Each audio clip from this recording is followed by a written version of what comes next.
Hey, what's up, guys? With Pro Arena Talk, I am here with Arena Fan, AFL Fan Zone, and Shady Sports. We're going to talk about some AFL tonight. Get a round table. I know there's a bit of a controversial post, but we're going to get into the AFL and get back to the memories and reminisce and talk about the new league and preview the season that we have headed on. Scott, do you want to kick off and introduce yourself? Yeah, so Scott Burke. So many of you know me as AFL Slasher. Been around the league since about 2006. Started with the Kansas City Brigade. Started running their fan club, and honestly, things just kind of took off from there. Been to every Arena Bowl since 2006, and I believe, I could be wrong, but I believe I've got the longest active streak of Arena Bowls out of anybody: owners, players, coaches, fans, anyone. So a little short resume there.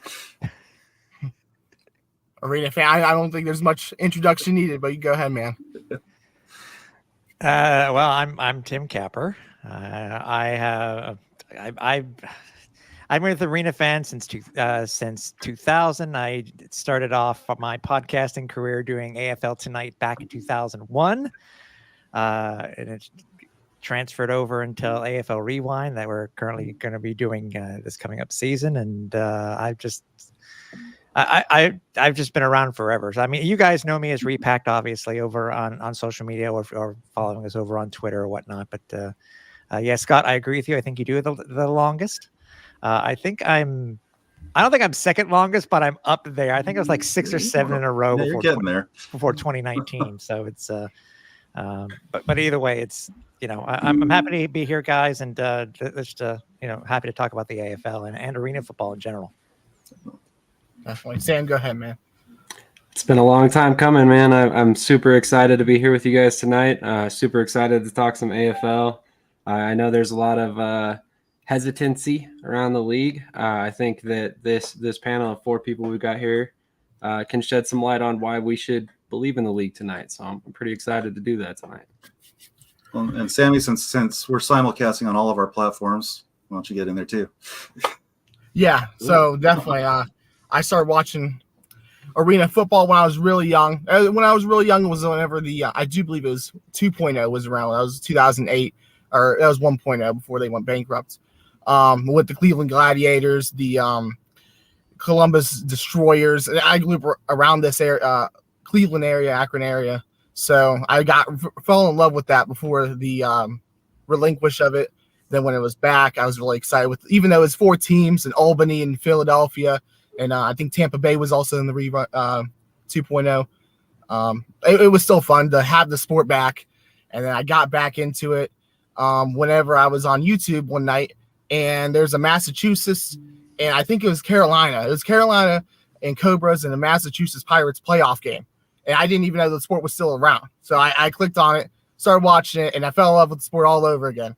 And then last year motivated me to make a page, cover the news of the sport, and it's something I just love doing, journalism wise. And that's myself, Pro Arena Talk, and I'm with a couple other people, but that's what it is. Absolutely.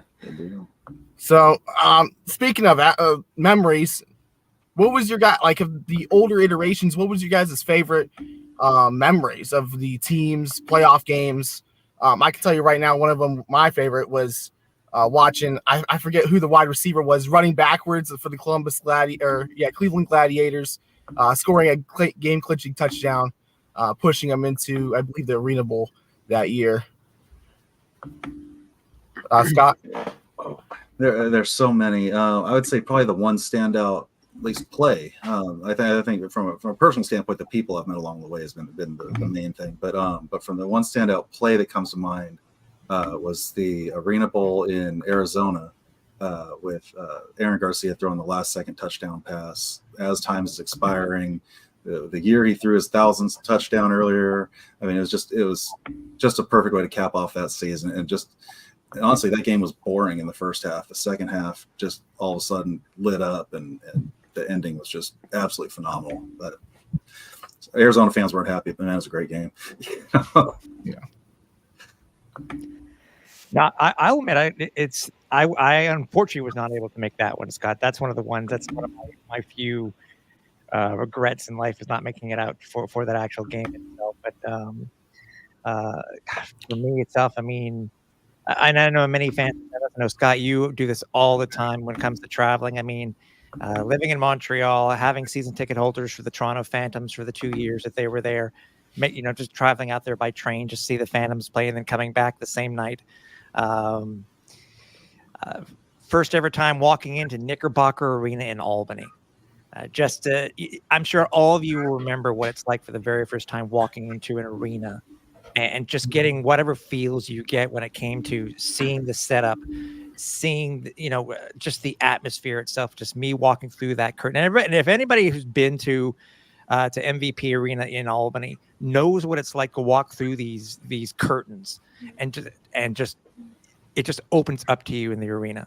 And that's just one of the things that I remember the most, is because that first time there, all the Firebirds versus the Miami Hooters.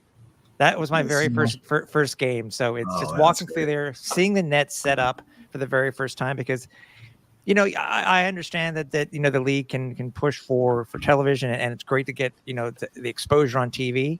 But we all know, all four of us know, and I'm sure, arena football fans across North America know, that you have to go to a game. You really have to just be there in person to see a game itself. So, and lastly, being at my first ever Arena Bowl as a non-media person is when I was there in '99. I remember after Albany clinched the semifinal win, literally getting in line. Not even know how I was going to get there, but getting in line to get tickets for Arena Bowl 13. So, and just being there, that was just so much fun. Sam, I don't want to step on your toes and get yours in here, but you mentioned that moment and go walking into a certain building and just getting that feel, and immediately, I was just talking about this earlier this week with someone else. The Barnstormers did a scrimmage against Tulsa in the old barn right before they remodeled it and put a floor across it, and it was like a Wednesday night, and I'm like, well, I got 3 hours when I get off work to make it up, get up there. So, all right, got to get off work a little early. Drove as fast as I could up to Des Moines because I had to see the game played in that building. And I never got to go during the Kurt Warner days. I didn't get involved with it till well after that. So being able to see it in that building was great. Even if it wasn't a full game, even if it wasn't completely set up, it was just to be in that building was cool. So, sorry, Sam. Oh, you're good. You're good. Honestly, I can't describe an exact moment, but mine is that feeling that Tim actually very aptly just described. I mean, the first time I walked into an arena football game, specifically an AFL game, I remember the atmosphere being almost overwhelming and in a good way. Like everybody was cheering their way into the game. We had arrived a little bit late, so the game had already kicked off and everybody was already, into it. And it was just a situation where at the time I was in high school, and it realistically changed my outlook on football forever. I've, quickly grown into more of a fan of indoor football than outdoor football because of that. You just can't really duplicate that atmosphere even outdoors as much as I would like to say you could. So it was that feeling when I first walked into an AFL game that really made me a fan of alternative football in general. And now here we are almost 20 years later. And I'm still, personally, I haven't went to an AFL game yet. I'm still waiting, or arena football game yet. I've had my chances. My only chance was when I was in middle school, and the Pittsburgh Power were here. With Tom, I believe Tom Grady was a quarterback here, and it was a rivalry. At that time, though, I couldn't convince my parents. I was like, maybe 13, 14. I was still loving it, but I couldn't convince my parents, unfortunately. So, it's that. Do you guys have any favorite specific teams through the past AFL iterations? Any bias, or not bias, but any, that's I think we're all biased. Go ahead, Scott. I say for me, I've got my local teams. I got involved because Kansas City got a team, so I've been, always supported the two franchise we had there. In between, I started going to Barnstormers games. That's become a whole thing we don't need to get into. But had a great time there. Some great people up there. Now, I'm on top of doing the Fan Zone, I run the Guerrilla Tactics Coaches Show, and until I draw a blank on my group name, but also run the fan group for the Rampage. So Coach Henderson, I've known him from his time in Kansas City when he played indoor ball, and he kind of drugged me into this. Now he's gone, but I'm already neck deep. So this is where I'm going to be this year. So. If we're talking current teams, I don't really have one dog in the fight. There's a lot of teams I root for based on people who are coaching there or running a team, or just based on a vibe that I've gotten from the team members that I've met. So, I'm a big fan of Southwest Kansas. I'm a big fan of Billings, big fan of Albany. Always going to be a fan of Damon Ware wherever he goes. So a big fan of all three of those franchises. Shout out to Orlando as well. They've done a great job building their roster so far this season. But in terms of the old league, one team that we didn't get this season that I was really hoping would turn up is the Colorado Crush. I'm a Colorado born and raised, so was kind of hoping we got another team here. Maybe 2025 is our year, hopefully. Be great to have them back, that's for sure.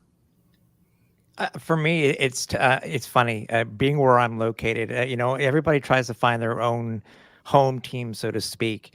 It's funny. Albany, for me, is always going to be my home team, or my home team, considering that they're not really a local team for me. They're 4 hours away. So,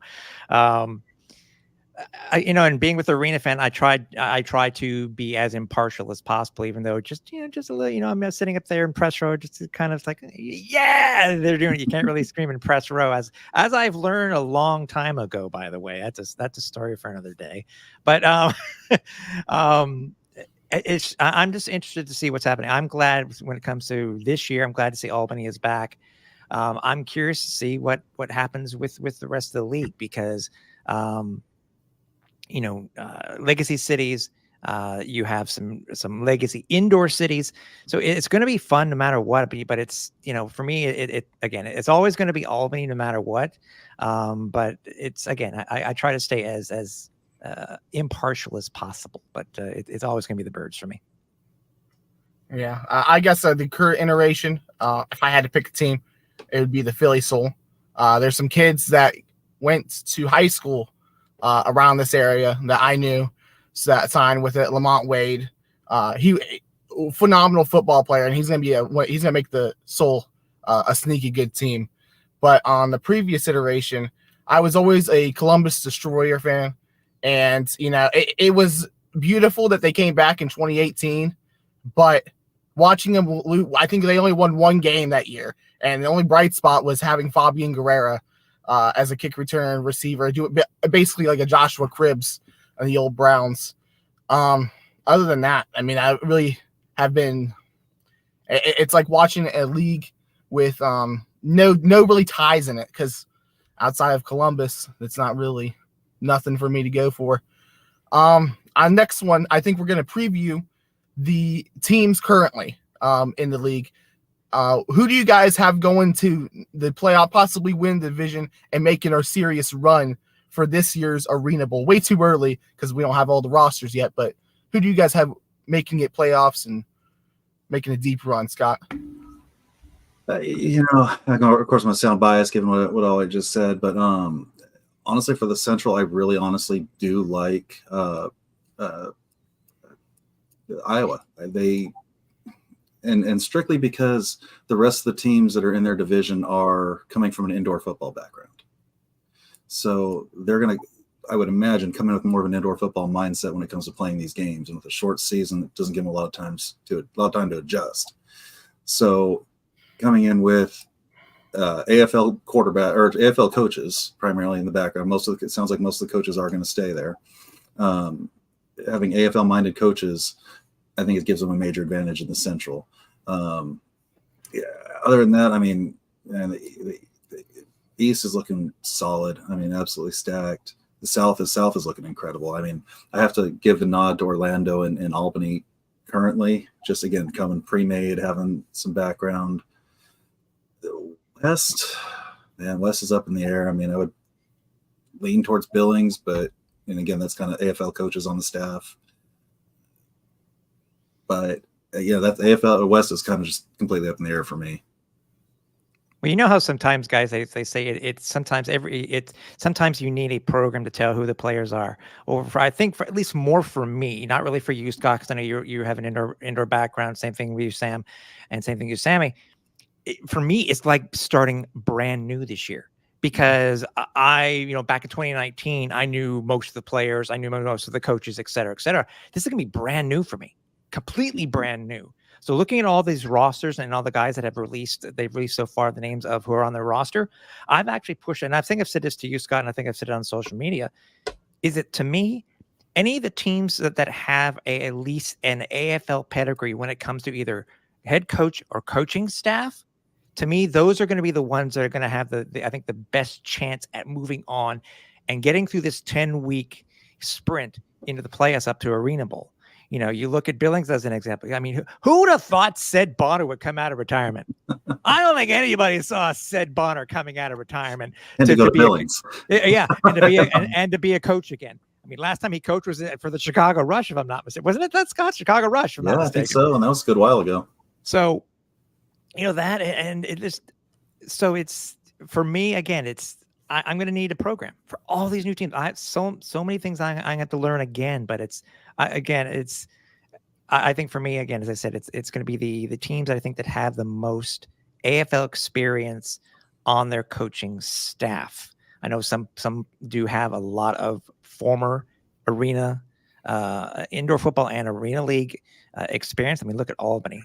I mean, when you got Darius Prince, how he's not been picked up, by the way, for, in another league, whether it be one of the outdoor leagues or another indoor league. I mean, it's crazy. Incredible. Yeah. I mean, so I'm going to wait. I'm waiting to see what all the rosters are supposed to be like. And then I'll give my picks. But for me right now, I'm leaning basically when it comes to the coaching staff. And the thing is you look at the players like, there's all these old AFL players out there. Yeah, there really aren't. Because there weren't that many teams, when the league ended, and it's been 5 years. These guys are starting to get older. They don't have the gas in the tank like they did, and there weren't that many rookies. If you look back at that last season, There weren't a lot of young guys out there, and the few that are other places. The Fabians, again, how Prince is not picked up by the CFL or UFL is beyond me, but there's not a lot of guys out there from the old AFL that either want to play or even still can play. I think that's really what it boils down to, that we don't see a lot more AFL names at this point. I mean, we talk about the fact that this is going to be 5 seasons now removed from when they folded last time. I mean, most of these guys are beyond their prime at that point, except for Darius Prince and guys like that who are younger when it folded. It's going to be really interesting to see this season, but I think Billings has a strong shot. Albany has a great roster. I think West Texas has done a lot of good things as well. I like what Southwest Kansas is doing. Obviously, I'm a UFL fan, so they've got a couple UFL names that I noticed on there. I like what Iowa has done, despite the fact that I often give Krish a hard time about what Iowa has done, that they've made a lot of good moves. So I like a lot of these rosters, but yeah, I definitely lean toward the coaching staffs that have more AFL experience, specifically with arena rules football, because as far as we know, that's what it's going to be, the classic AFL rules. So if that's the case, then you want to be prepared for that. Hopefully, we do find out tomorrow what the coaching situation's like in Iowa. Hoping to find out tomorrow night. So, not sure if that's what the announcement is, but they are making some announcements tomorrow night. So, how about some kickoff times? I want to know kickoff. I want to know kickoff times. I'm more concerned about the Sunday kickoff times. I want to know that if I can make it back from Dodge City after that on a Sunday game, because that's rough. That's a rough drive right there. Yeah, exactly. Yeah, I think I'd have to lean with you guys with the coaching. Another thing is the talent. There's a lot of talent in the East and with Albany. It's really going to be a toss-up, I think, with Orlando down in the southern region. And I believe, I forget the second team. But it's going to be a toss-up in the southern region. You got Orlando. You got West Texas, who's going to be a really good team. I think they're going to be I think between Orlando, West Texas, and Albany, that you could have your champion right there. The East and South, in my opinion, though, are just going to be really stacked and really hard to win. I think it's going to be the champion between one of those two divisions, really. I'm interested to see how the A7FL and how their affiliation will work this year. If it's going to be like a developmental league, how they're going to utilize the A7FL for development, and what teams are going to be using it, like whether it's going to be Washington or Oregon maybe that could use those players. We'll have to see. Any final thoughts as far as that goes, you guys? Oh, you actually brought up a very good point too, Sammy, because you're talking about West Texas. Is that West Texas, out of all the current teams in the AFL until we find out what's happening in Iowa, obviously, for the head coaches, there are only 2 current head coaches that have any AFL experience as far as head coaching wise. And that's Dean Kokinos in Georgia. Excuse me, in Nashville. Yeah. I was thinking Georgia's before. And then Chris Siegfried in West Texas. So there's a lot of new blood, and that's a question I wanted to ask you guys about. Are you surprised that when it came to head coaches, that there are not more head coaches who have had AFL experience? Because as we know, the difference between the old CIF game and the indoor football league game, it's a completely different game than the AFL. And even the NAL wasn't 100% translated. So I think you really, I don't know what the financials are for all that. So I don't know how competitive the IFL is, which I know IFL has a lot of former AFL coaching wise. So I don't know the financials are, so I couldn't comment on it and what it'd be. Oh, I just meant in general though, when it came to, are you surprised that there aren't more AFL coaches currently in the league? I mean, as I said, they actually may be in a current contract. Like Coach Moss is over Northern Arizona. There's a good example. Or Rob Keefe. There are 2 very well-known names from the AFL that are currently in a situation where maybe they don't want to get out of their job currently, or they can't get out of their job currently because, as I said, Bill Zell's got his coaching in his alma mater now. And to not see Mike Hohensee come up, to not see Ron James come up. Ron James, there's a surprise to me too. It is very surprising not see guys like that pop up because they're just staples. Now, the flip side of that is there's a couple of younger guys coaching these teams. I love the fact that there's a youth movement in this league that we're bringing in not only younger coaches, but younger front office people, completely different mindset than we've ever seen before. I like that there's a whole different way of thinking just across the board in this league. So part of me's not upset that the old guard's not in, but kind of surprised at the same time. No, and it's just popped up on the screen. It's a very good point too. Is that for of the current head coaches, you have 6 of them who were former players, so they do have the experience. And I think that's going to be the key with this rebirth is that just the experience of knowing the game, being able to teach the game as they played it.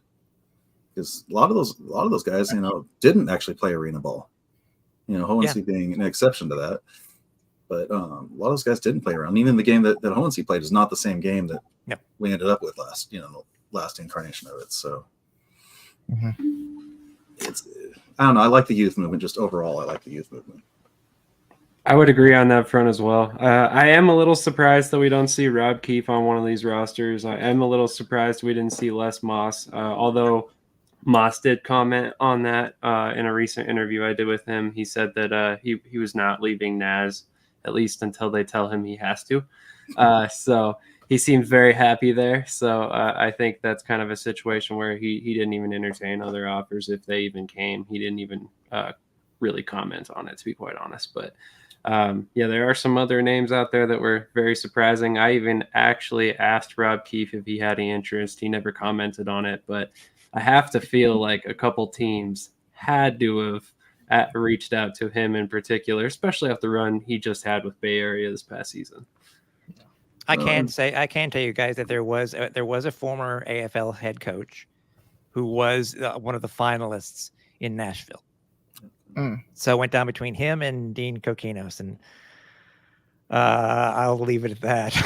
Well, they're looking the right direction. You got to give them that credit for that. Yeah. The other thing is, they had that Arizona team that didn't materialize this year, and I don't know that it was ever officially stated, but in the photos and stuff they posted, Darren Arbette was prominently featured in some of their posts. So I imagine he was probably on the, very, very, very short list for that particular franchise had that happened. No. Yeah, it sounded like it was a pretty much foregone conclusion, which, I mean, how can you argue with that? You don't. Exactly. I mean, man, talk about a good coaching staff. We had a couple questions roll in that I highlighted here. One in particular from Zero Productions. Maybe some of you guys can highlight or answer some of these questions he's got. What have you guys heard concerning the pay structure the AFL has for players, housing, food, etc.? Is the AFL paying for that, or are the individual teams? Yes. That's pretty much what I've heard. I think the league is helping out where they can. I've heard, and I haven't confirmed this, but the AFL is helping with flights if teams need to fly somewhere.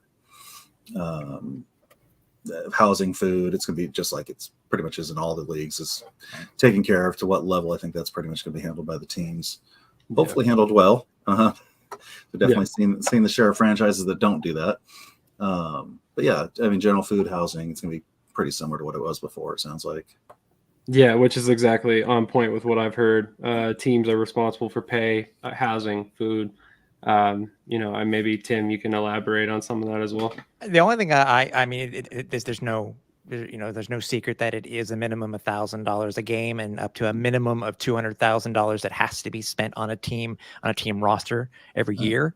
So it depends on what they're going to sign these players for. I mean, I don't think it'll ever come out if some of these guys are making more than the minimum of $1,000. I mean, unless somebody's willing to show what their contract is, but it can, because the limit's 700,000.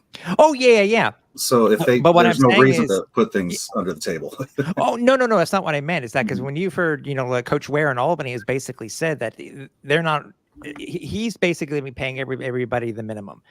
DP is not playing for the minimum. I'm sorry, DP. If you want to chime in on this, I don't think you're getting paid the minimum, dude. I'm sorry, unless you have part ownership. But it's whatever these. As long as these team owners do not get into a financial situation where they've overpriced their players just to sign a name. I've heard rumblings that teams have to put an X amount into potentially escrow just in case if they cannot pay the rosters. It's kind of getting away from the model there. If everybody remembers how the AFL, if a team was in financial straits, all the other teams, no matter how many there were in the league, were responsible for paying, the fees, et cetera, in the roster, for the players and stuff like that. So supposedly that's not the case now because they've actually put into place. And I know that there have been many questions when it comes to ownership and stuff like that. So it's if that is the case, if they had to put an X amount aside, that bodes well. But as I said, it's more information may come out, but we'll see. And it's maybe some of the coaches that I noticed there's a couple coaches in chat. Yeah, definitely. Maybe they can. I don't know if they can confirm this or not, but I did hear that potentially and maybe it's for certain teams, but the league is subsidizing some of that $1,000 for. So again, I don't want to put anything on the record, say it's definitely happening, but I've heard something along those lines that the league is assisting with some of the pay. So. Where did Damon Ware say that he's only paying guys the minimum? On one of their coaches' shows. Somebody asked the question. Well, and Philly's doing the same thing. Yeah, Coach Pimmel, yeah. Yeah, interesting.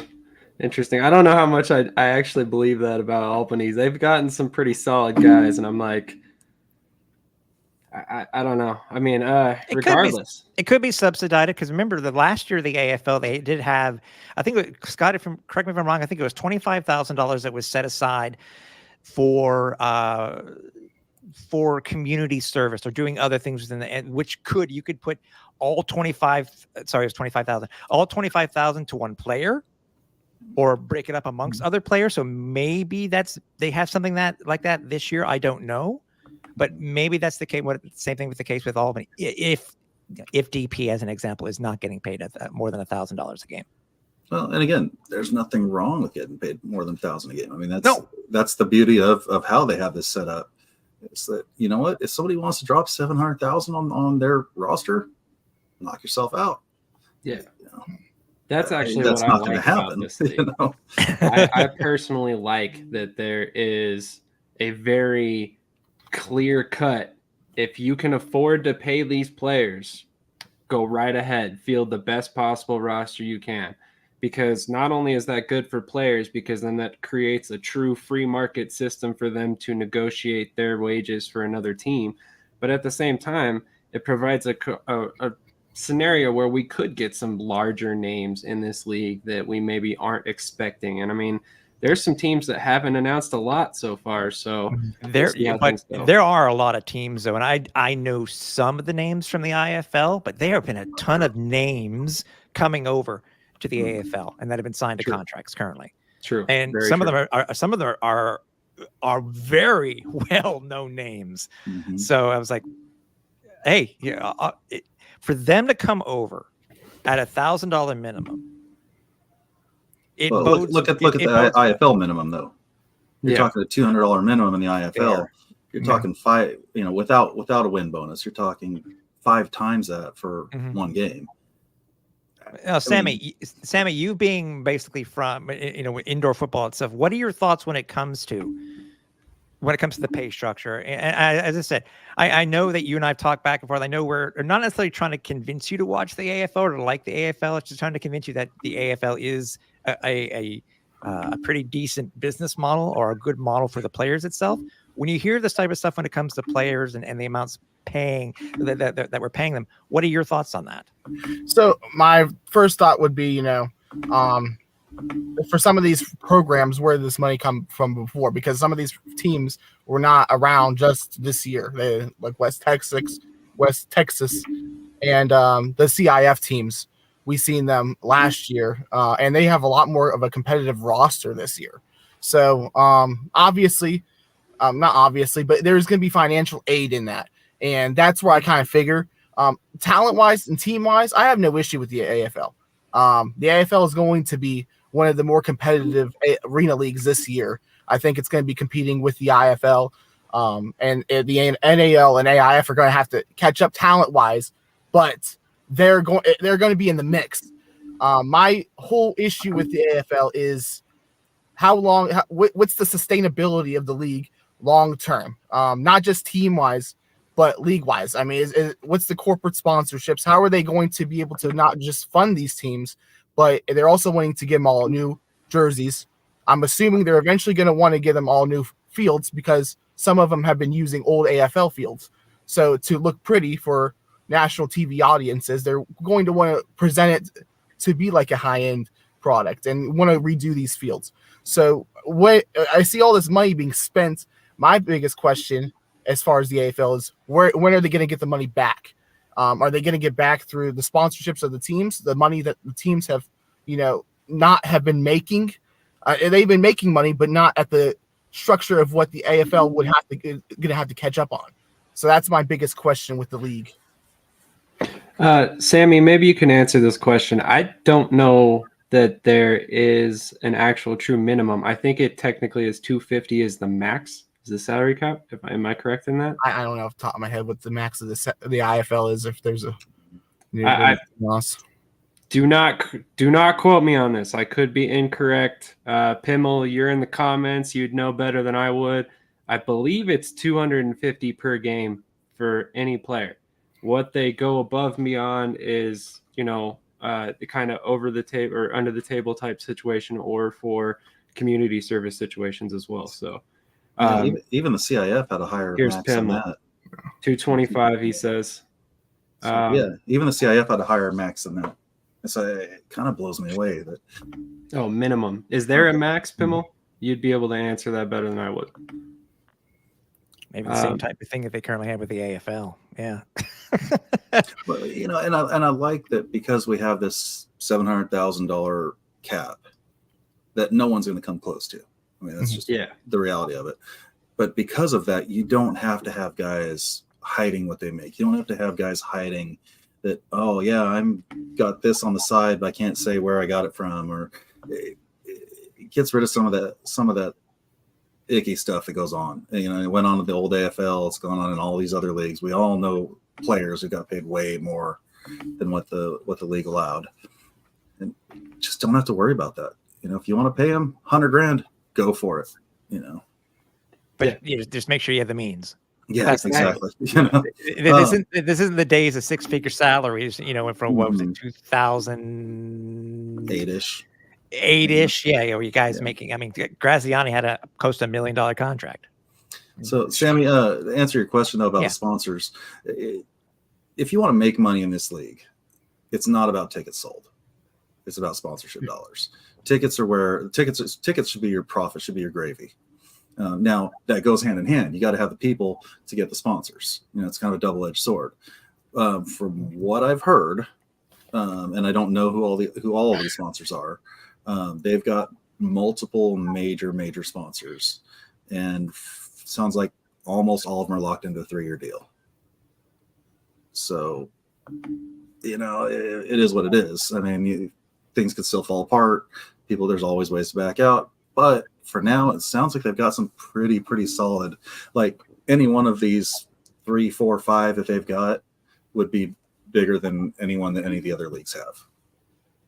It's that level sponsorship. Yeah, I mean the AFL as a brand, it's not a arena league, and I hold the AFL to a high standard. Mm-hmm. The reason why is because it's not a arena league; it's the arena league. They call it the arena league. Yeah. But they're held to a standard. The casual fan knows the league. You don't have to introduce them to them. Most football fans know of a AFL team, whether it's through Kurt Warner, not Fred Jackson, but through multiple outlets that they know an AFL team. It's most likely. So that's what frustrates me is whenever I'm hearing all this money spent and there's no income. So behind closed doors, it sounds like there's income, but we don't know it. And what they've said to us publicly so far has not fallen through. For example, we didn't know that Arizona wasn't going to get a team until after they announced the schedule. I mean, they had Arizona Bandits make a post and hyped up the schedule, and they didn't get a team. So I don't know if it's the same thing with Chicago. Yeah. So I don't know what's smoke and mirrors, what's waiting to be announced. But I mean, as far as trust wise, and this was the next topic, I have no faith in what is the like the league itself. The teams I have no problem with. I'm going to be excited to watch the teams, but the league itself and their announcements, I don't know if it's Hutton on his own going off script and trying to hype up the league more, but the league doesn't need hyped up more. I mean, everyone's excited about the AFL. You could just say it's coming back and everyone's going to be excited. Here's the teams.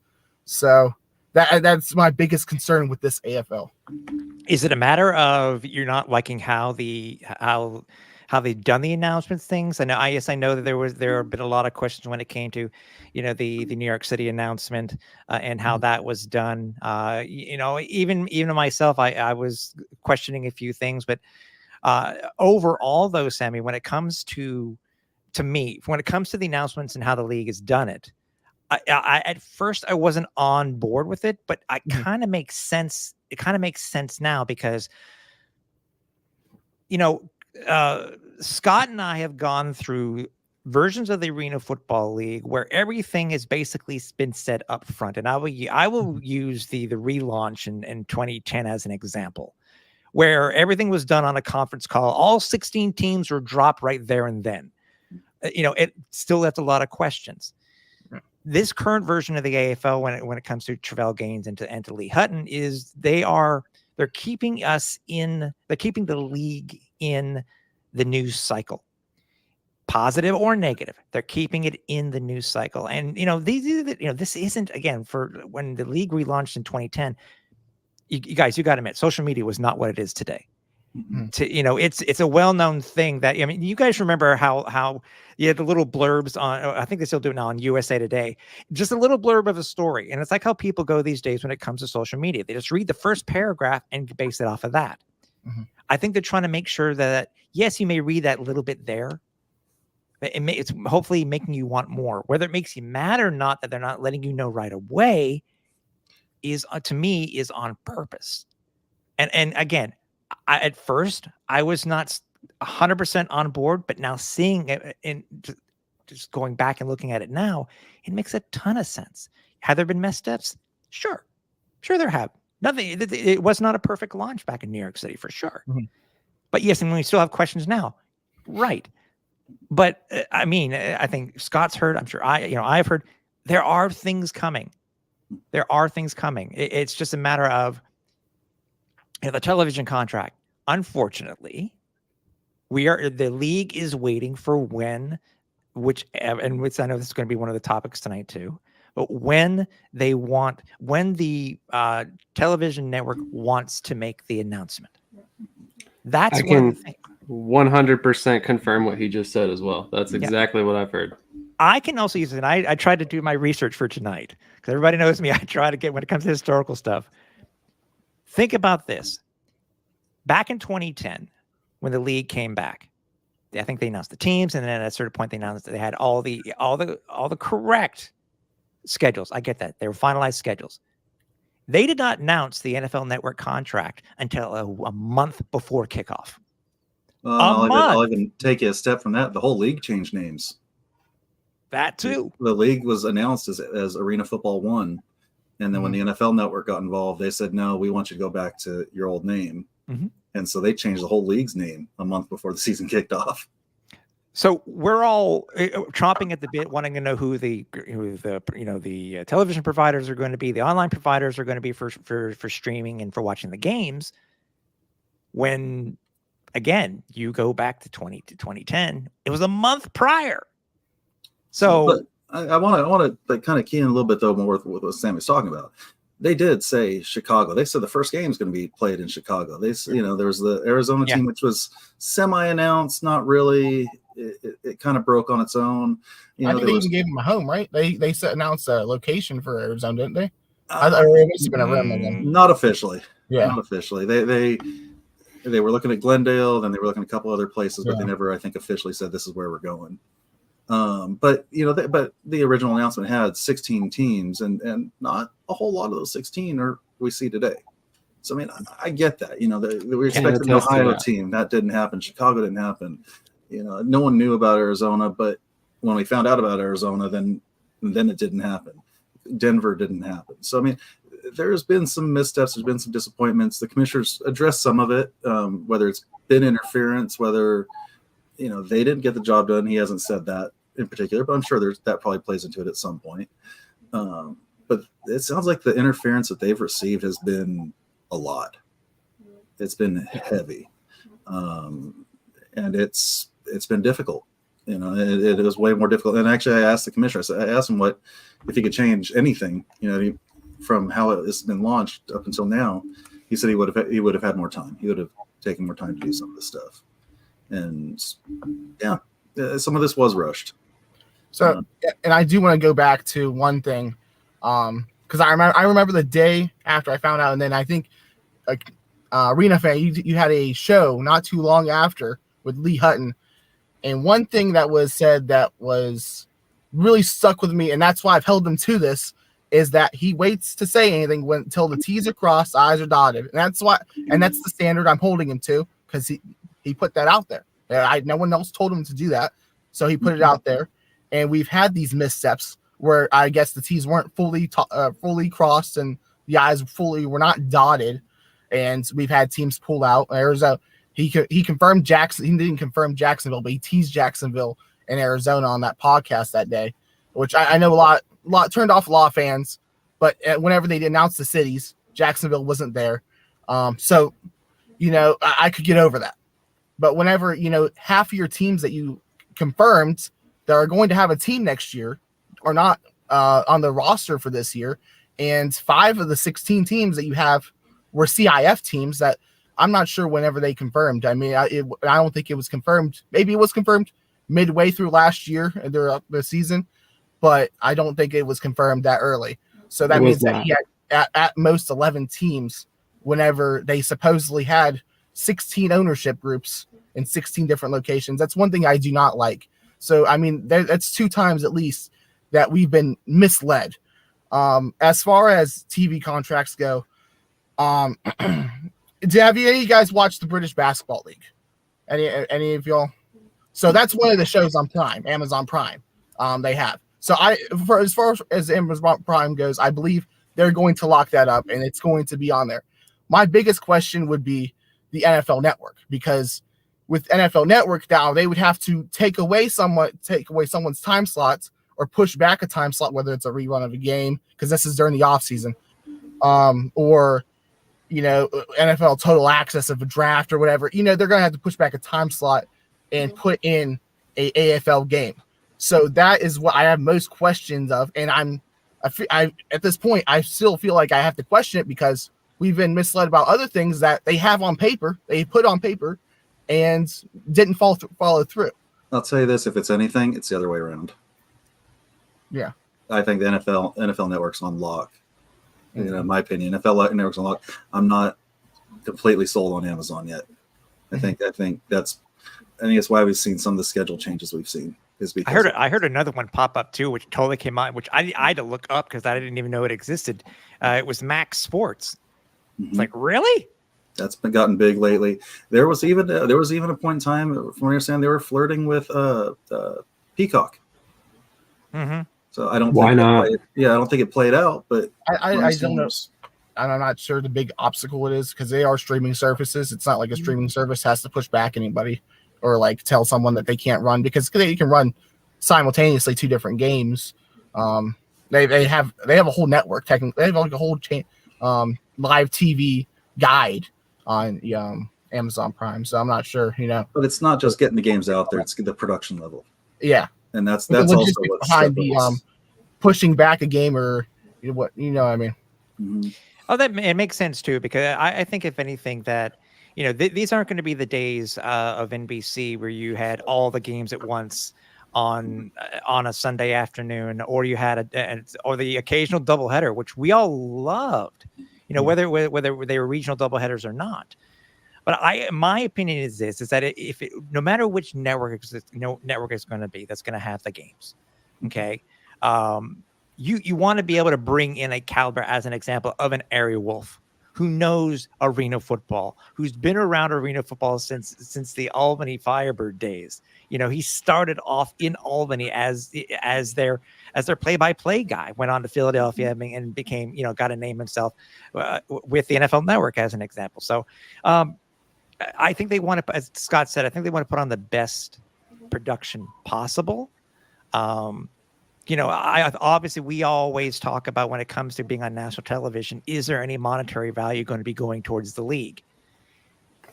Usually not. This is not going to, I do not see this being an example like CBS Sports Network currently paying the Canadian Football League $1 million a year for rights.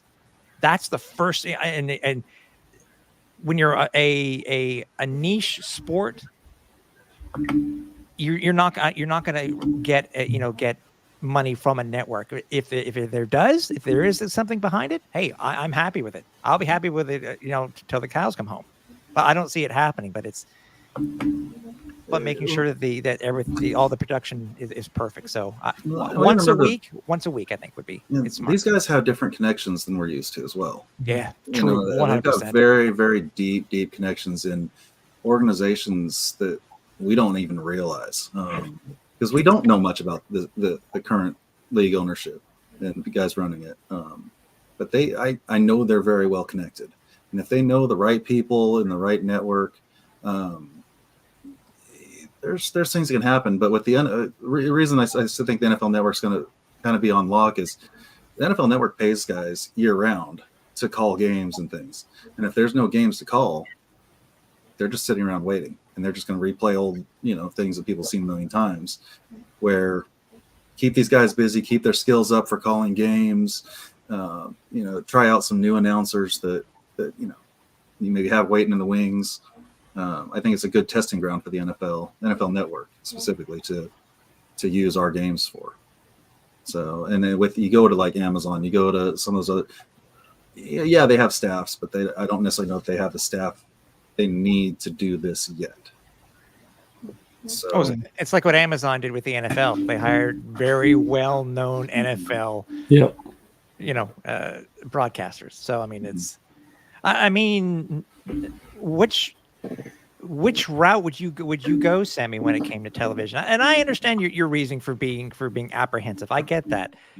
To me, I wouldn't, with them making the modifications as Scott was mentioning to the schedule, and can you, for them to change as many games they did for Orlando recently, they changed 4 games for Orlando. So it looks like they're setting everything up, because I remember correctly, Scott, and correct me if I'm wrong, when CBS Sports Network was doing the games, they loved going to Tampa.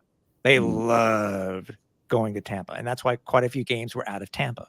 Mm-hmm. So maybe that's what they're going to be doing when it comes to Orlando for some of these games. I don't know. Showcase certain markets. Here's another thing too. I think Coach Ware mentioned a couple of weeks ago. He said, was it Coach Ware? Or was it on one of the most recent ones where Albany is supposed to be on national television 9 times next year, this season?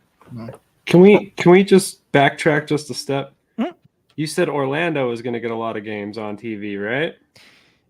Orlando changed 4 of 5 home games recently, so that they fell in line to the days where we're expecting the national television broadcasts to be. Okay, and then Albany as well. What are those two? Albany mentioned it was 9 games on national TV. What that means, though, doesn't it mean it would be, if it is NFL Network, doesn't mean it's going to be just NFL Network. So absolutely not. Maybe that gives a little bit more, or is it multiple nights? Yeah. Or depending on where Orlando is, could it be a doubleheader? Absolutely. You got all kinds of options. Yeah. But what I was going to say is notice what those two markets have going for them. They're larger markets. They're markets that are built for TV. So that makes a lot of sense. They're legacy markets too. Exactly. But I don't want to slight the indoor legacy, because I know there are a ton of teams that have indoor legacies. But we also know that they're going to draw a certain level of crowds. Mm-hmm. Yeah. Pretty well guaranteed. Exactly. Yeah. And then we know that that's definitely going to be a factor that people are talking about. Obviously we heard that all year long with the USFL. So, if these games don't look right on TV, that's going to be a factor as well for the sustained success of this league. So, that's definitely something I feel they're taking into account. So it wouldn't surprise me if, we see a lot of those bigger markets on TV when we have the TV games. So USFL, it's interesting you bring that up, because they specifically had no one in their stands other than especially that first year, other than in the Birmingham home games. Mm-hmm. Yep. There was no one in those stands. Exactly. But they did well. Play Birmingham though, so. But they did well on those on the ratings. No. So it's again, yes, you need people in the seats to get the sponsors, but the sponsors are the ones that actually pay the bills. It kind of keeps going back to that. So, and if you get enough attention and you put out a good enough product, the people will come. Especially if you have solid ownership. Ownership, I've always said there's no such thing as a bad market, only bad owners. I truly believe any market could work as long as you got the right people involved, putting the right kind of money and effort into it. I would agree.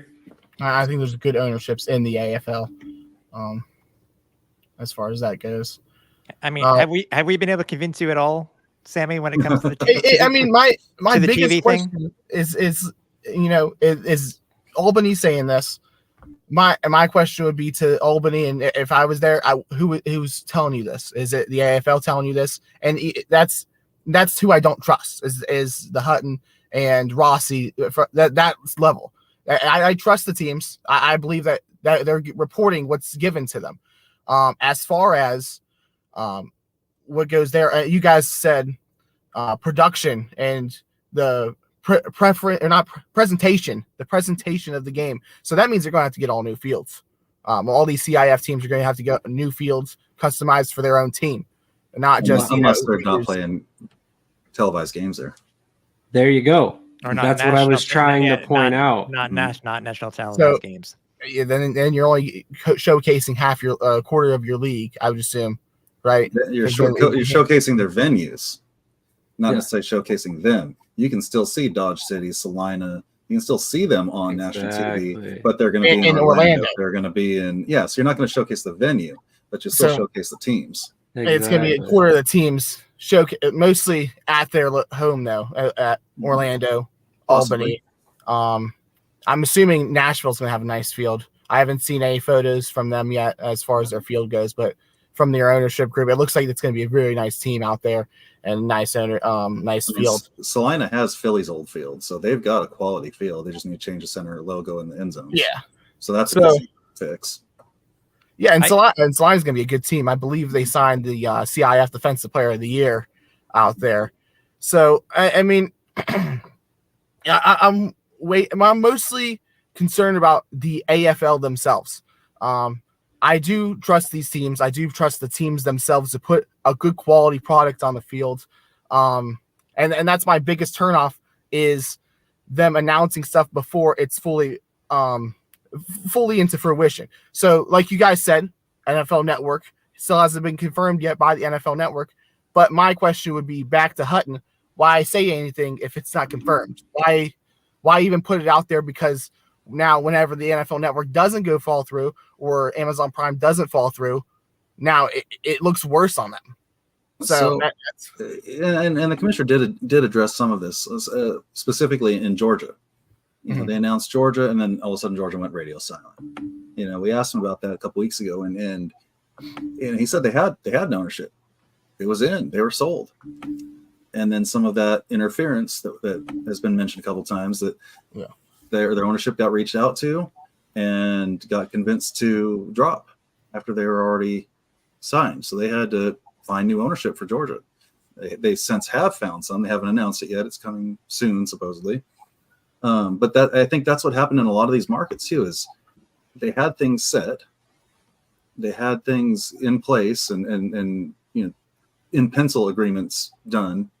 And then someone came along and called up the arena and said, hey, these guys are lying to you. They've got no money. Or, you know, well, we're interested in putting a team there too. So don't book any dates yet because, you know, we want to put a team there.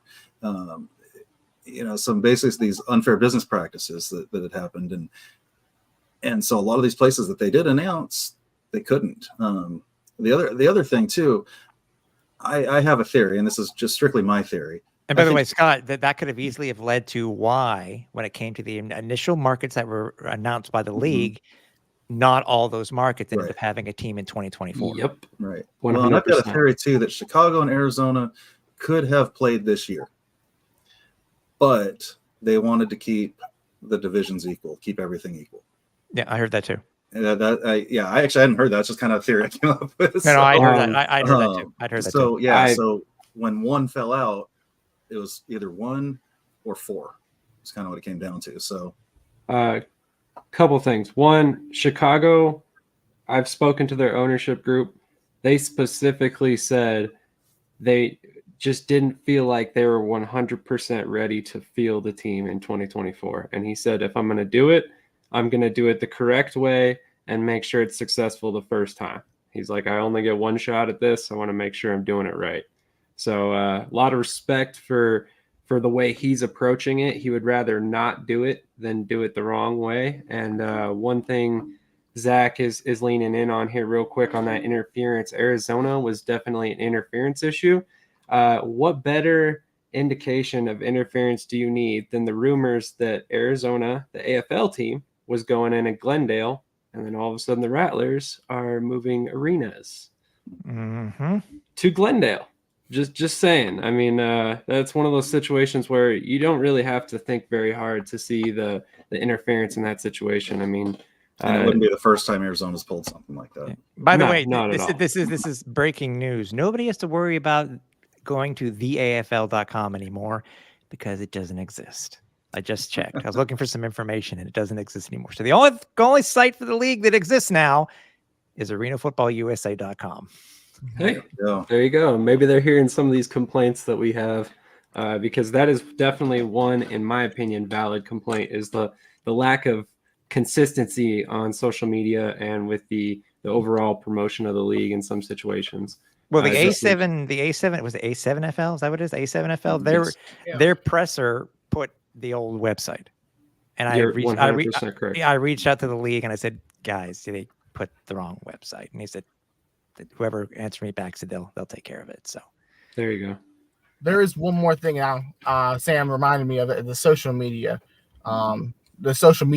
Twitter specifically of the AFL has been hit or miss.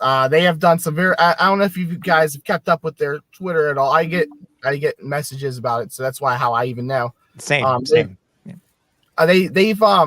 They've liked some questionable tweets critiquing the page, critiquing how the Twitter has been posting, and it's such a weirdly managed account. I think I could go if it was just a weirdly managed account and there was nothing about the league. That's how much I don't care.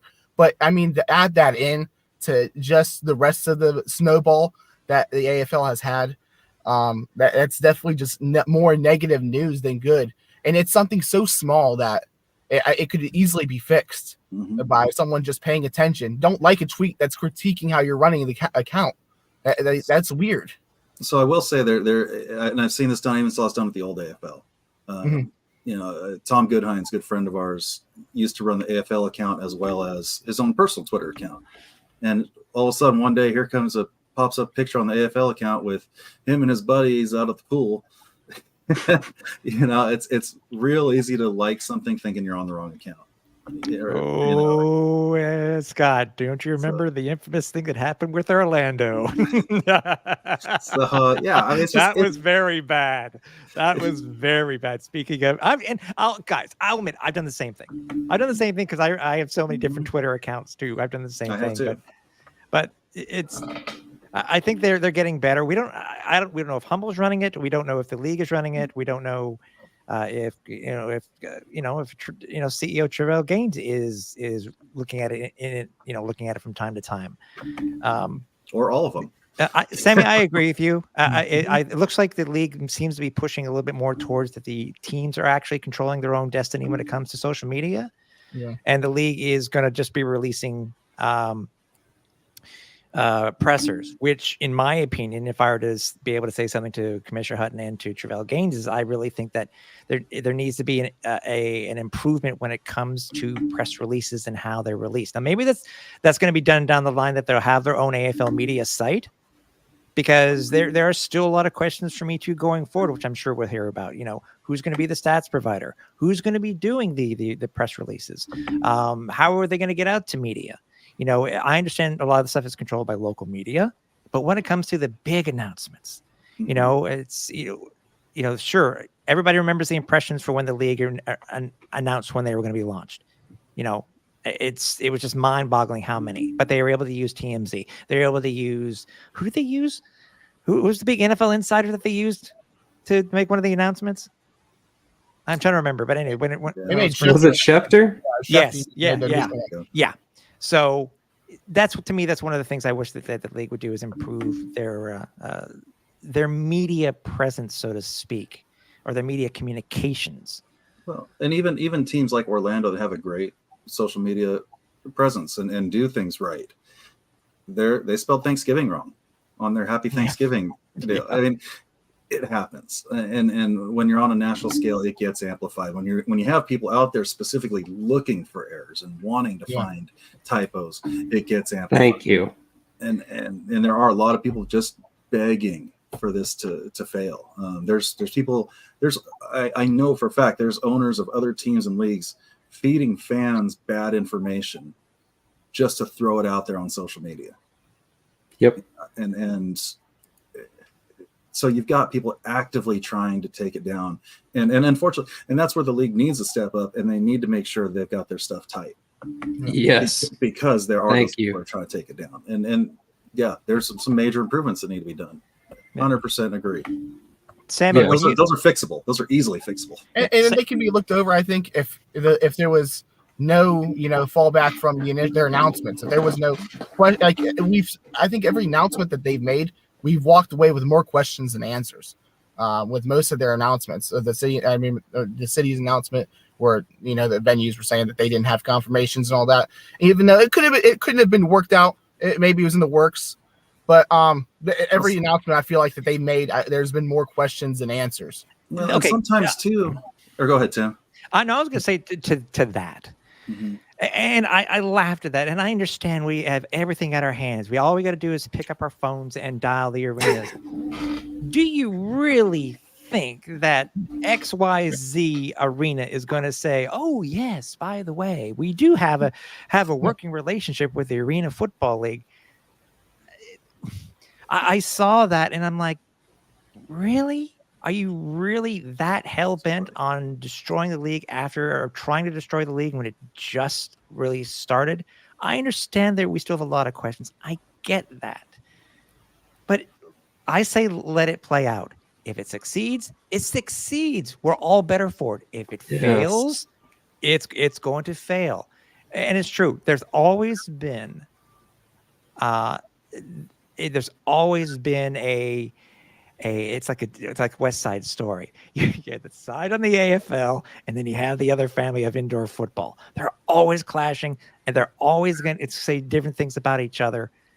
I think, in my opinion, Commissioner Hutton has done the right thing in how he's approached it. Sure, he's brought up that which I call shenanigans, but I still think he's done the right thing. He's not really necessarily called on anybody. He's just letting them know that he knows about what is happening. Mm-hmm. And I think it's fueling. You know how they say bulletin board material?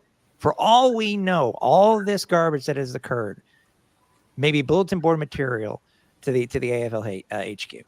Well, and I'll add to this too. If you called up Orlando's arena and said, hey, have you guys talked to the AFL about putting a team there? They're going to say no. They'll still to this day tell you no, because they haven't talked to the AFL. They have a team, and that team moved to the AFL. The league doesn't, or the arena doesn't care what league the team's in, just that the team pays the bills. 100% true. And thank you for pointing that out. Yeah, these teams are going to be in the contact with the arenas, not the league itself. And I wanted to go one step further on that.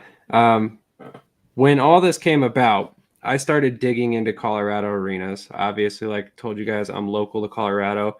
We had two teams particularly coming to Colorado, one in the National Arena League, one in the AFL. Every single arena answered the same exact way. We have no record of this contact or whatever, basically along the lines of, we have not spoken with any arena football team.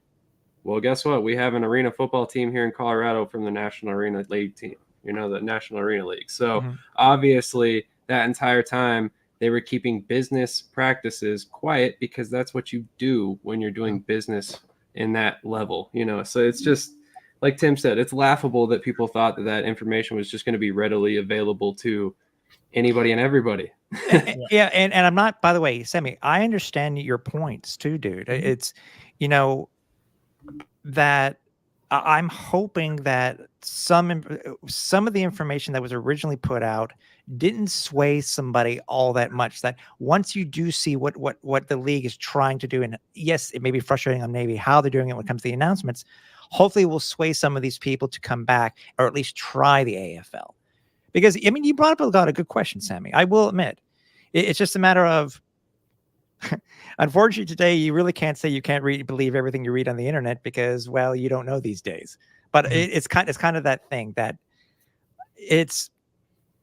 I just hope that people and I knew it wasn't going to happen, but from day one, where people would just give it a chance and let it go from there. But as you pointed out, Sammy, as you pointed out, Sam, as you pointed out, Scott, there are still questions out there now. Some of them are tied to contracts. Some of them are tied to legal stuff. We have we're currently the 22nd of January, and kickoff is in April. April 27th. Yeah. So. And I'm sure, guys, for all we know, and I think Commissioner Hutton may have mentioned, I don't know if he mentioned this on one of the most recent podcasts or whatever, but Maybe again, this is not I don't know something particular. Let the Super Bowl finish. Let NFL Network. Let's say it's NFL Network. Let NFL Network do its stuff. Day after the Super Bowl, there's the announcement. And if it is the NFL Network, maybe it's during the Super Bowl. Maybe it's during the largest audience we're possibly going to get. That hey, come watch this on our network. I mean, I'm not saying that's what's going to happen, but if it does, how incredible would that be? It's like it's like what the UFL did. They pissed off people by doing it on Fox, but look at the traction it got, and then being on College Game Day the next day. Yep, 100%. So and the other thing too, sometimes things just don't work out. You think you got it down, you think you got it set, and I mentioned this before in other podcasts. We were told from the commissioner of the old AFL, 100%. Oklahoma City is moving to Seattle. And Tim knows this as well. It was done. It was happening, and it fell apart at the last minute. It just sometimes that stuff happens. Yeah. You had the Fort Worth Cavalry moving to Mexico City. It was in the newspaper. It never happened. You had this is going way back. You had the LA Wings going to play. Just think about that in LA. But because of issues with the naming rights and them basically clashing with a cycling league, if I remember correctly, they moved the team. The league forced them to move to Sacramento. So stuff happens. Yeah, stuff happens. I think the good thing is that they didn't announce a location and an ownership, and they've moved. That's a plus. That's true. We've seen, come on, guys, we've all seen things happen in indoor football. We've all seen things happen in non-traditional gridiron football. I've seen stuff War Dogs coming along, and how are the War Dogs coming along in Columbus? I'm like, there's another. They've been promising that for years. Where's Bismarck? They've been promising that. Been coming back for a while. For all the many positives, there's always a negative. But the thing is, unfortunately, everybody remembers the negative. And Scott, you and I can remember all the things that have happened. Oh yeah, that's true. And some coaches still have jobs after. Yeah. Oh, hey, here's a good comment. Zach says, Sammy, for what it's worth on your complaint on Nike not being on the website and Assist to Score still being a partner, they did remove Assist to Score off the website now. I can tell you this. Humble runs the website. That I do know. That's good to know. I was not aware of that. Humble's running the website. Well, and I can tell you personally, Nike is very legit.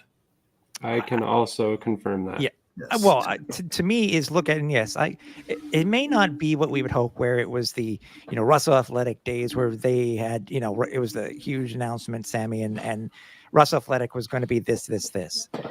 Right.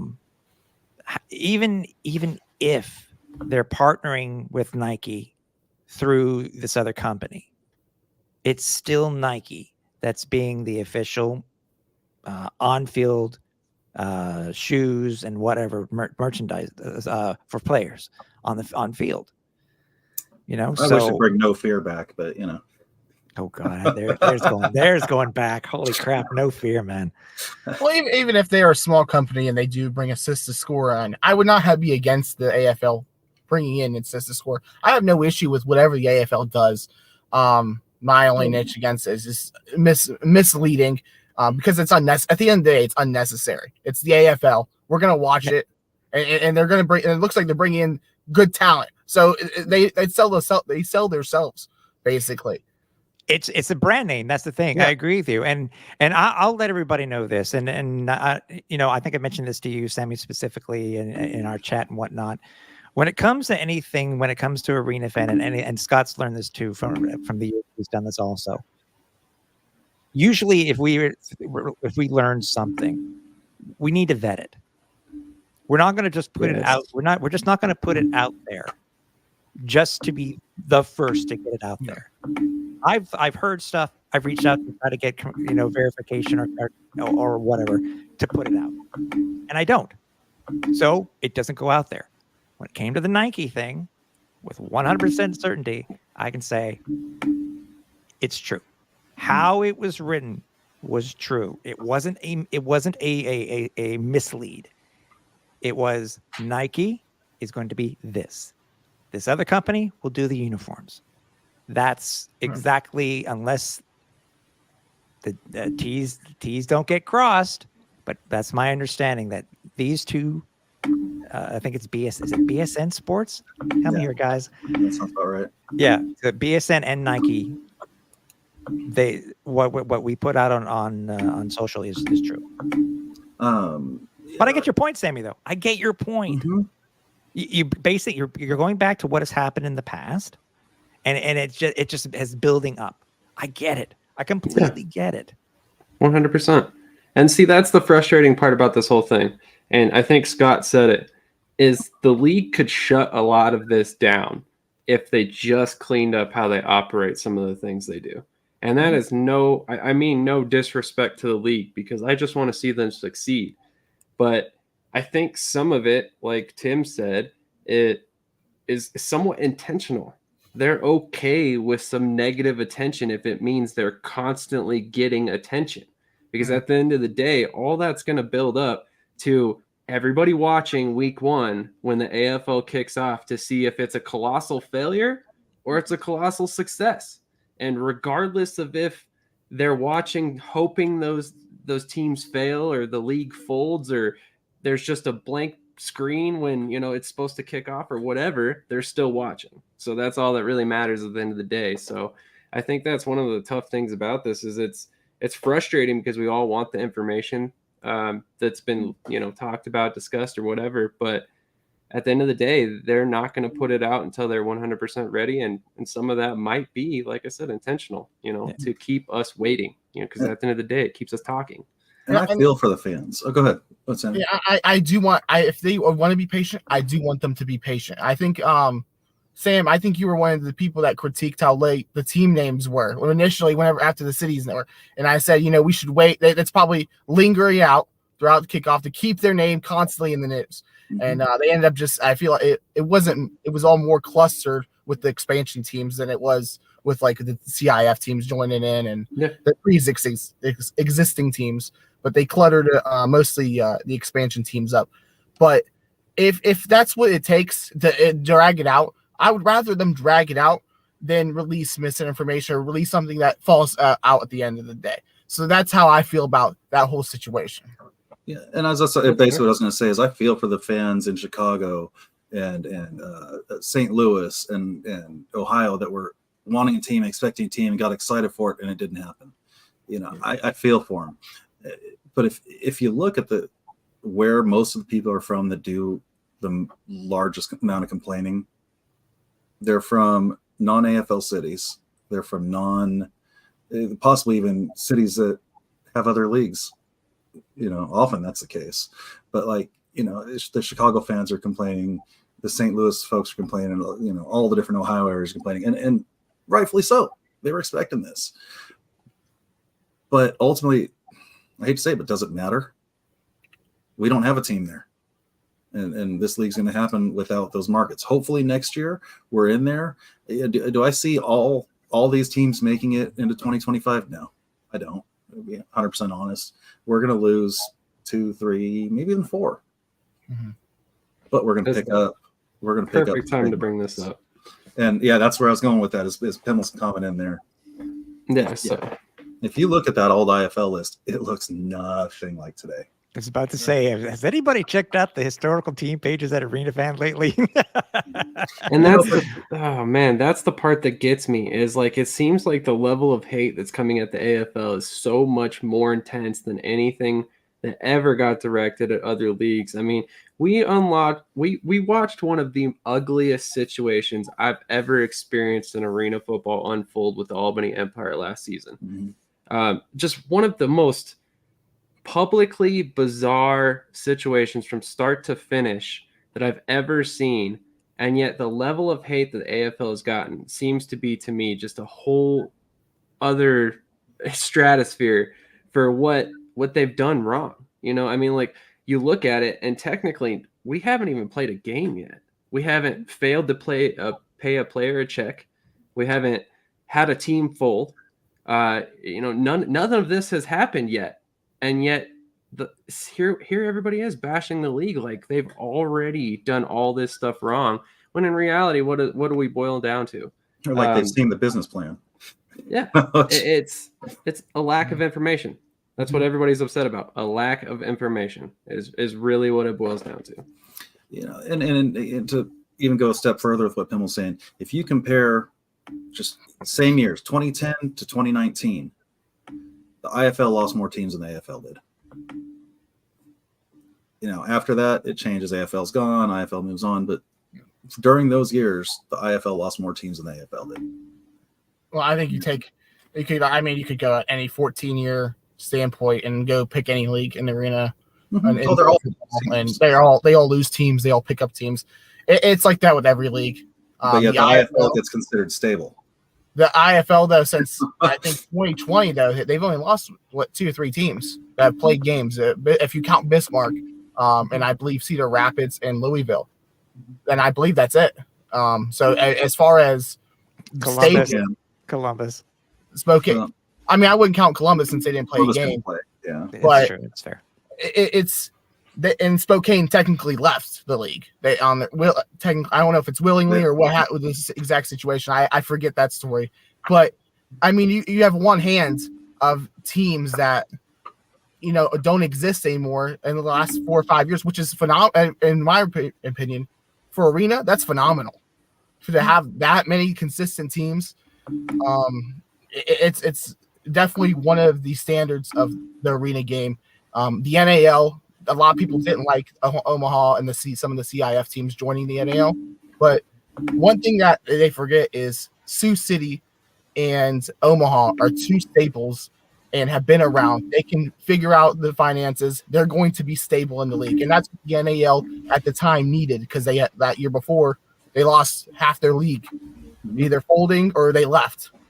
So those teams also hopped around like LeBron James too. So yeah. I was waiting for the announcement. What city are you going to be in this year? But no, it's true. Those are very as a franchise, as a continuing operating team. Yeah, Sioux City and Omaha, they've got it. I mean, they've got some great histories for sure. I don't think anybody would argue that either, you know, and that's one of the things that I think some of this information that came out about, you know, the AFL pursuing a team like Jacksonville, a team like San Antonio, you know, all these different franchises. Of course they did. It made sense. All these franchises are extremely stable. Their ownership groups are top notch. They're some of the best in arena football, indoor football, regardless of league. So of course they pursued all these teams. You know, did these teams also, you know, vet their other options? Absolutely they did. And can anybody blame them for going with the IFL, with the San Antonio and the Jacksonville situation? When you look at it from a business perspective, a very smart man once pointed it out to me like this. My sponsors don't have any idea what the difference between the National Arena League is, the Indoor Football League, or the Arena Football League. They have no clue.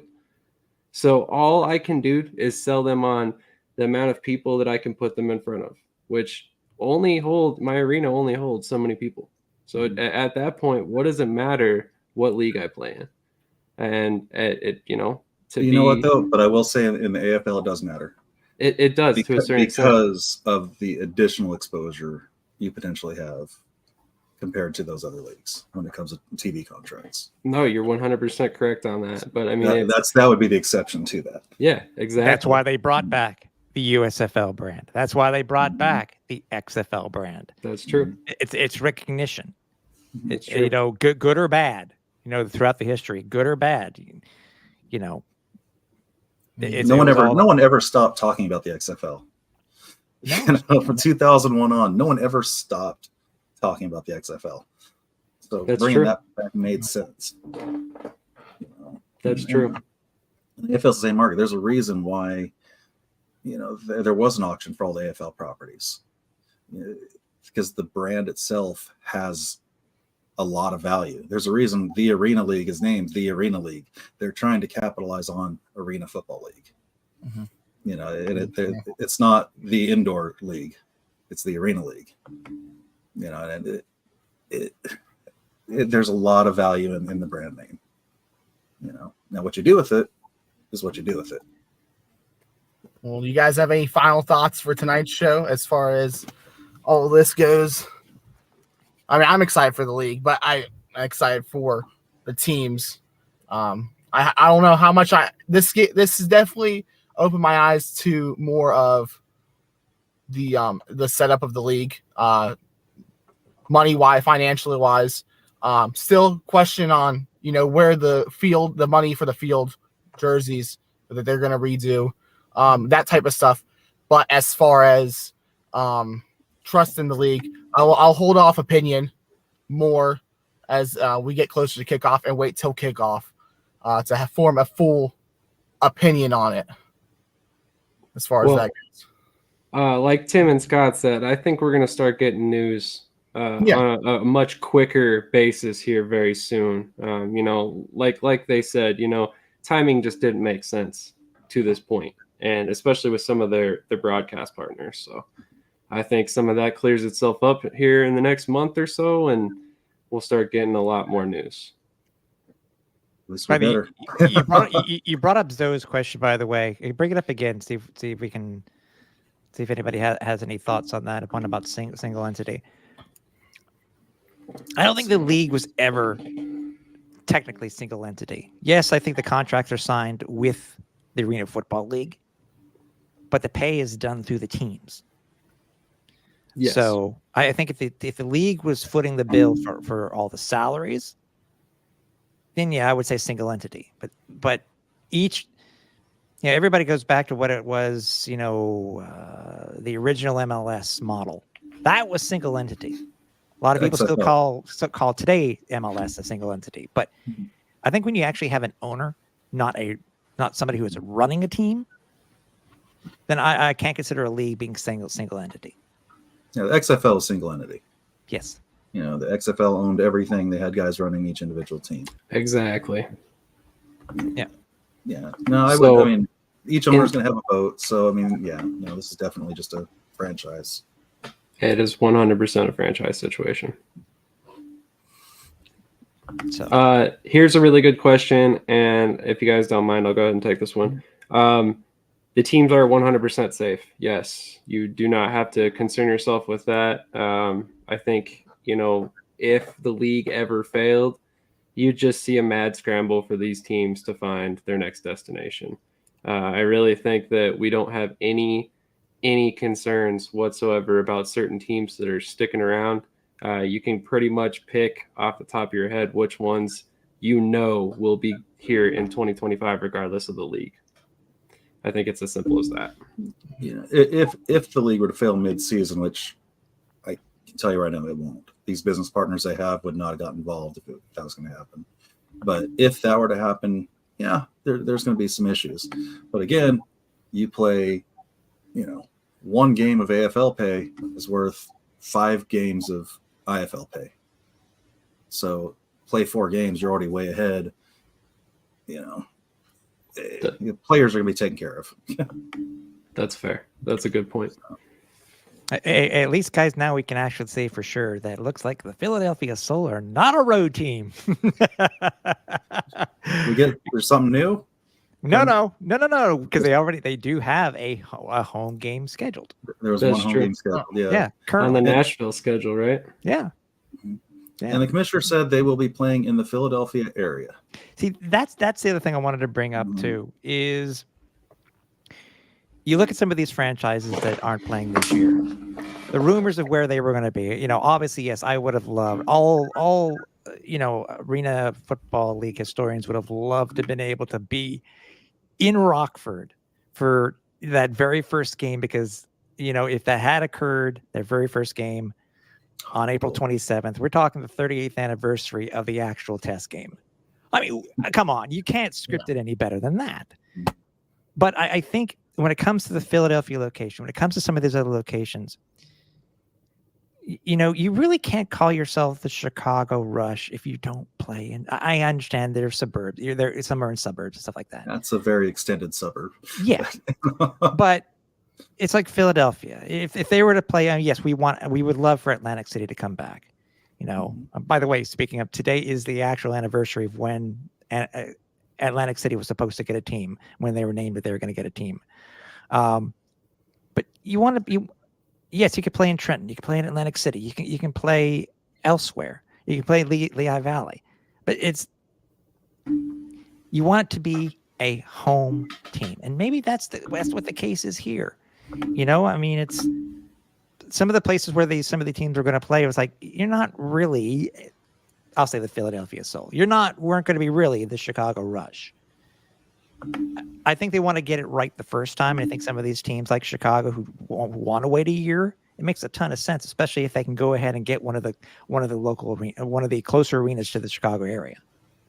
And I could see Philly landing in a place like Trenton. To me, Trenton's close enough. I'm not from Philly. I don't know. Maybe it's not, but I feel like Trenton's close enough. Atlantic City seems like a bit of a stretch. Like you think of Atlantic City as its own independent place. Most of the country doesn't think of Trenton as its own independent place. They don't think of Trenton, period. If you told them where it was, they go, "Oh, that's Philadelphia." I've lived in Kansas City for 20 years now, but I've lived in Raytown, I've lived in Independence, and it's Kansas City. Overland Park, it's Kansas City. So, Sorry, go ahead. Oh, I was to say, and then you look at the Giants and Jets. They play in New Jersey. Niners. Thank you. That was exactly where I was going with it. Niners play in San Jose, essentially. Yeah. Exactly. So, like you never hear those complaints about the NFL teams. Mm-hmm. Never. And when have they ever played in New York? I'm not an NFL historian, but sure, the Jets played in Queens when they were at Shea. So didn't the Polo Grounds host some games at one point? Yeah. I think we shared the stadium with the Yankees a long time ago. Yeah. Exactly. So yeah, to me, like I said, Trenton, okay. I could see that, but yeah, like Atlantic City, that's pushing it. I think it would be a coup. I think it would be a coup if Philadelphia ends up literally within the Philadelphia greater area. Yeah, there's a lot of cities within Philadelphia too, like a lot of big cities, like DC, Baltimore. You have a lot of big cities within an hour and a half away too. So it's not like that they're hard pressed for arenas in that location. I know Baltimore, I don't think has one because Royal Farms said they wouldn't host another arena team, but apparently Philadelphia proper, there is a shortage of arenas. According to the commissioner, there's not a lot of there's football arenas in the Philadelphia area. There's like two. Yeah. If you really look at it, there's Wells Fargo, and then there's the one in Trenton. Wells Fargo, there's a reason why every major sports team plays there. I mean, in Philadelphia, quite honestly. So, how big is Temple's basketball arena? Temple's out, he said. Oh, was it? Okay. Yeah. Just straight up out. That's a good point. That was one of the ones they were looking at, but he's like, no, that can't happen. Could be the same situation with Arizona, as far as we know. That was an interesting twist I will admit, guys, when we saw that the Rattlers are moving to Glendale. Yeah. Well, yeah. Then it came out just at the right. Yeah, that was too strategic. I'm sorry. So I know you're trying to wrap it up, Sammy. I know Tim and I have gone on for hours and hours before on these things. So I'm good whenever you guys are. Yeah, I just want to say, I know we're able to simulcast tonight on multiple channels. I want to thank everybody for showing up, obviously, because it's not something that we at Arena Fan have normally done, but I think it just gives. To give an example, Scott and I, we've not always been the best of friends. We used to do this. We really you and I have gotten along pretty well. I don't know what the rest of the staff. Yeah, and it's because we were on rival sites. Yes, we had Arena Fan had the pedigree. Scott came along. He was giving another side of it. I think this is able, Sammy and Sam, to bring everybody together. We're all part of the Arena Football family. We're all able to cover the league. It doesn't necessarily mean, Sam's done an X amount of interviews. Doesn't mean that Scott can't or I can't have a type of show, a weekly show. Can you think about what it's going to be like, guys, if we all do weekly shows during the year? It's just the amount of positive content for the league. Exactly. positive content for this league. And it's, I'm glad Scott and I can call Scott my friend now, because as I said, it's like what's happening with the indoor leagues. It's like, I wish we could just all get along. I just wish we could all get along. And Sammy, I hope for you, we've been able to convince you a little bit more that, yes, we'll agree, there are questions still. We hope that they do get answered. Super Bowl is 3 weeks away, something like that. So I'm just glad we were able to get this out, and maybe more roundtables to come. So I mean, as I said, but I had fun, guys, and I'm looking forward to 2024. That's all I can say. I've started off as a optimistic, but I'm a little bit more there now. I'm looking forward to 2024. And I've got to throw in the shameless plug. I'll be back online tomorrow night with the Rampage owners. They say they've got 2 big announcements. I genuinely don't know what it is. I'm assuming it's the head coach, but it could be anything. So yeah, tomorrow night on all of our socials, we'll be multi-broadcasting. So if you're interested in hearing what's going on in Iowa, definitely tune in tomorrow night, 7 o'clock Central. Real quick, Ducon, I wanted to make sure I pointed this out. This was not my idea. I actually just found out about this last night. I was invited by Sammy.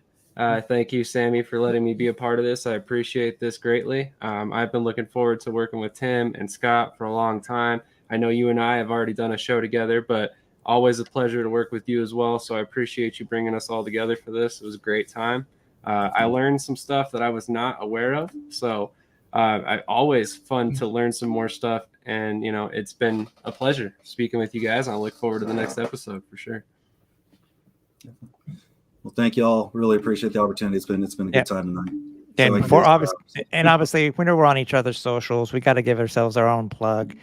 Sammy, where can everybody find you on social media? I'm mostly on Facebook. I think we have a Twitter and a YouTube, or X. I'm sorry, X Pro Arena Talk, YouTube Pro Arena Talk, and most active on Facebook. We'll be definitely doing some shows throughout the year. On not just arena football, AFL, but we're going to cover all the major arena leagues like the NAL, AIF, IFL. I'm excited for this year, man. There's a lot of football to be played, and there's a lot of football to watch. So I'm excited for this whole season, not just AFL. It's going to be a good time. Slasher? I mean, we're everywhere. I think the only place we're not on is TikTok. But yeah, AFL Fan Zone. The website itself is aflfanzone.net, as well as uflfanzone.net. Working on definitely getting that brand built up as well. YouTube, Facebook, X, Twitch.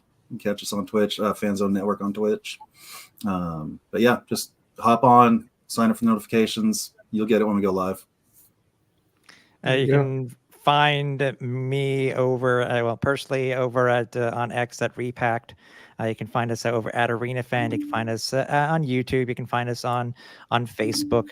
You can find us on Instagram. And we did mention it before, but we're talking about different shows during the year. We are planning on bringing back in some capacity AFL Rewind, our weekly show, and doing a little bit more live stuff. This is the live stuff is brand new to me, so I'm happy to get into it. So, but so it's been a lot of fun so far this year. Yeah, follow Arena Fun on socials, wherever you can find us.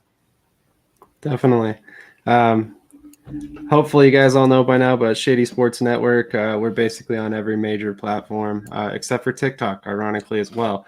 Have not gotten to that point, but appreciate everybody who tuned in tonight. There was a lot of people here, a lot of bigger names in the arena football world, so definitely appreciate you guys all tuning in. If you haven't done so already, make sure you follow all of these guys on their major social media platforms, YouTube, all of that. Hopefully we get to do this again. But either way, there's going to be a lot of good coverage coming this season, so make sure you tune into all of these. And I just wanted to leave you guys with one quick meme before we get out of here. Hey, you even got a